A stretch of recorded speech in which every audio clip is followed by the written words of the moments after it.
what do you want for your life?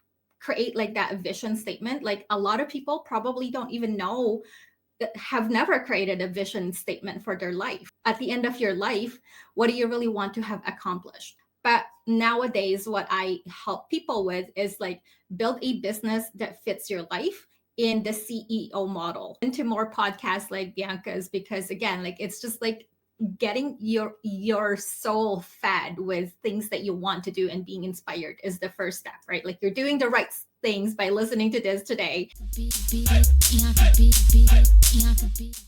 What's up, you guys? It's your girl Bianca B, and welcome to the Bianca B Show, where we talk about business, finances, and friendships. I'm super excited about today's guest because she's all about scaling your business, learning how to make money, and putting money in your hands effectively and strategically. Dianne Shelton, she is the founder of Passion Breakthrough. Amazing work. Been in the industry for over 15 years of strategic management.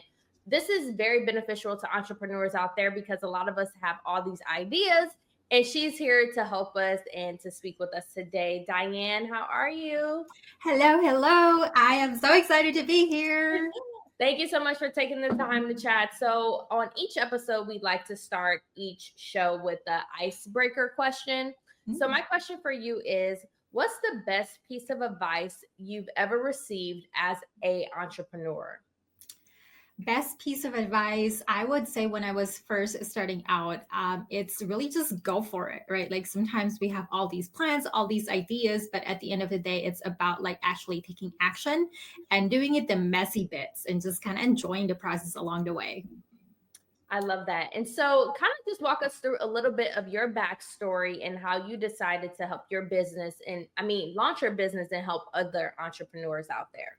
Yeah, thanks for asking. So for me, the way that I first started out, so I was in IT for a little bit, right? So I was there for over a decade, and then I'm just like, okay, well, I'm gonna get my MBA because it seems like all the cool kids are doing it. I'm just like, I went up this corporate ladder and just like stuffy suits and IT, like just like all the men, and just like, okay, I feel like I just hit the glass ceiling or bamboo ceiling, whatever that might be. But it just wasn't fun anymore. So I started like mentoring other women who's also in the STEM field. And then some of them, started doing their own business. And I'm just like, you know what? I'm going to walk the talk. I'm going to start my own business. And that was what was more fun for me anyway. So for me, again, like just following that passion, following like what is really resonating with myself was the way that I want to show up and help other people. So from there on out, it's just like, okay, I'm going to create a plan because again, like we don't just want to jump in and then explore what the options are, and then just making sure that we go for it and then just see what the future holds from there on out. I love that you said you wanted to make a plan, because I feel like a lot of entrepreneurs are people who have a 9-to-5 and then decide to launch their own business, just go for it. And so how did you know, A, that this is something that you want to do, and B, for the person out there who is in the corporate space and want to leave, what advice do you give them? Well, first tune into more podcasts like Bianca's, because again, like it's just like getting your soul fed with things that you want to do and being inspired is the first step, right? Like you're doing the right things by listening to this today. And then the second thing is that, like having a plan doesn't mean like you're gonna have like like back in my MBA where it's just like pages and pages of like business plan, because by the time you actually take action, it's probably not going to be viable anymore. So it's just a matter of like, what's your 1-page plan, and how can you have people around you to support you that cheer you on? Because most of the time, it's not going to be the same people that's in your corporate that's going to be like, yeah, that's a great idea, because they're also in your corporate job. They probably haven't thought about it. If they did, they probably would have left by then, right? So find new people to surround yourself with that will also be in that same journey, because again, it's going to keep firing up that momentum that you want for your business, for your life, for your future, all the things. So that would be what I want you to do, is like make a plan and find people that will help actually actualize that. I like that you said have a one-page plan, because as you mentioned, business plans, I think for me, that's why I'm like, oh my God, this is so long. This is so long. So what are some things that should be in that one page? Like a couple of key important bullet points that we should have in a one page, layout. Yeah, it's just like it's so boring, right? It's just like, why do I even want to do this? And then it takes the fun away, and then it's just like you talk yourself out of it.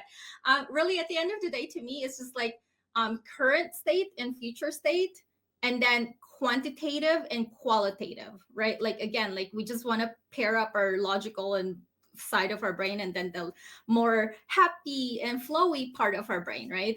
So qualitatively, of course, like figure out like how much money do you really need to make, because you still need to have a roof over your head and you still need to feed your family, right? So if you can make like a safety net to make your brain feel like, okay, I can do this, right? Like you can have like 6 months plan, 3 months plan, and then what do you need for the future to make you feel like, okay, like this is how much money I have saved up, how long will it take you to get to the other side? So create just like literally just even 2-line spreadsheet or whatever, and then track your momentum.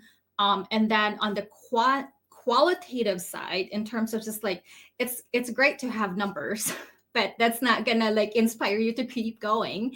So you need to have like your mission vision statement, but not the corporate, again, not the stuffy corporate side, right? It's more of your personal, what do you want for your life?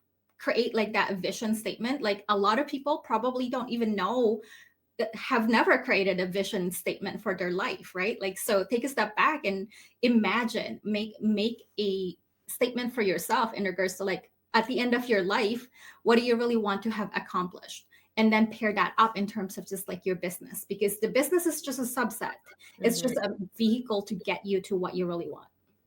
I love having a vision statement. I never even thought about that, so I'm going to definitely do that. So I want to talk about passion breakthrough. A, how did you come up with that title? And B, how has it helped you and helped your business and the clients you've met throughout this experience? If you can kind of just tell us a little bit about it. Yeah, thank you for asking. So, passion breakthrough is also that intentional, imperfect action that I had to take. Originally, so again, my background is in IT, and I got burnt out. So this is the messy parts, right? So I'm just like, I don't want to deal with IT because it felt heavy at the moment. So I'm just like, what sounds fun? Well, I want to help everybody pursue their passion and have a breakthrough. Well, it turns out I can't help everyone try to figure out what they want when they grow up. So I kept being pulled back to my what I'm known for and what I'm good at, which is still the tech part, and building a business. So now, yes, my bigger vision and mission is still, I want people to just have fun in their life, in their business. So that's still the passion breakthrough part of it. But nowadays, what I help people with is like build a business that fits your life in the CEO model, right? So it's like figure out your clients, have your engine, which is the tech part, and then have an offer that supports that next level life that you're looking for. So let's go into the tech part. You help clients with funnels and offers. What is a funnel? Let's start there. Yes. I like to say it's spelled funnel because it's supposed to be fun, right? And not like overwhelming and like complicated and just like spaghetti monster by the time people are done with it. So really it started out really as a marketing term, right? Like it's not supposed to be a techie term. It's meant to just like pull people in closer to your world, getting people to know you, to like you enough to actually like pay attention to you, and then to trust you enough to throw wallets at you. At the end of the day, it's that simple. And then for you on the other side to have a way to track who's really paying attention to you and how to take their payments, and then how to make them love you even more, meaning to support your clients and then support them through the customer journey. So yeah, so the tech is what does all of that for you, right? So it's the automation for like acquiring your potential clients, like marketing, like social media, all these things. And then the automation that can help you, like, okay, do they want a freebie? Here's the freebie. So you don't have to manually send it out. And then also, like, when they're just like, oh, this is so good, this is just the free stuff, let me buy from her. Then you can get them to just buy even when you're sleeping, because it's all automated. And then they get an email automatically, and then they get signed up for your offer automatically. And then you get to serve them by having them book a call with you, and or like signed up for your group calls or Zoom link sent to them right away. All the good stuff. I can nerd out on this all day. So I'm going to stop here, but pretty much that's the gist of it. Everything is pretty much taken care of for you, because you get the financial and the time freedom. So the business works for you. And what are some good platforms for funnels? What are some platforms you suggest? So this is the tricky part, because I feel like if you already have one, see what you can do to optimize it. Don't just like jump all over the place and figure out what the next platform is. If you're just starting out, figure out the minimum viable that you need, and also where you want to take your business, right? Because I feel like tech should support it, right? Like in terms of like, if you're taking phone calls and booking appointments, then you need that piece for like the calendar.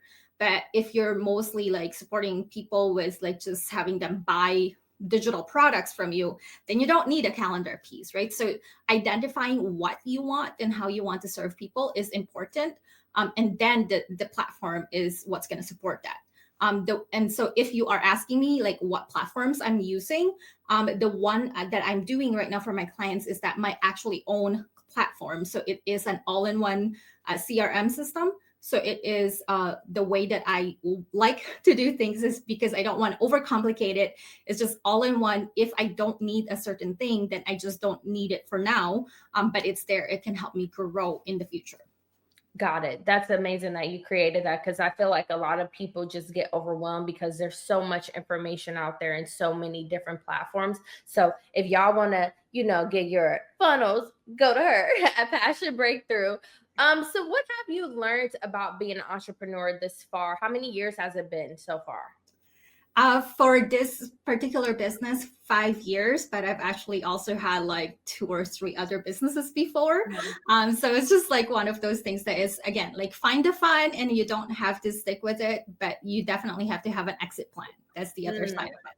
I love that. And so, working with your clients, what have you seen in the beginning as far as their mindset before going to you? Like, every entrepreneurs have like a mindset shift. What was that for you, or what's one that you recommend? Oh my goodness. Mindset is the other part, right? Like that's the biggest part before you even decide to come into the entrepreneurial world, because it's different than being an employee, right? Because the biggest shift really is that it's going to be harder than you ever think, right? Like, and it's always quote unquote hard. So you have to find your hard, and there are the right hard versus the hard that's going to keep you just like not necessarily stuck, but it's going to keep you in your comfort zone. And that comfort zone hard is going to be okay to some people, but if you really want to venture out of that, it is still going to be hard, but it's a different kind of hard. So it's gonna continuing to up level. It's going to have that next hard thing.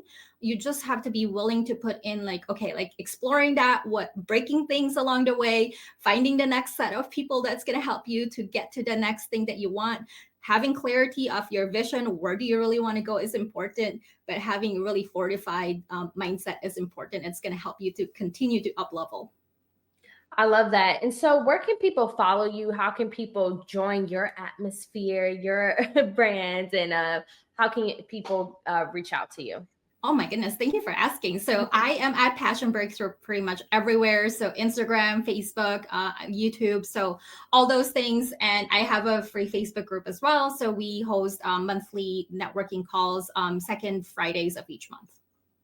I love that. Thank you so much for taking the time to chat with us today. It's your girl, Bianca B. Make sure you guys follow us at It's Bianca B and at Bianca B Show. Bye, guys. Bianca B, B, Bianca B.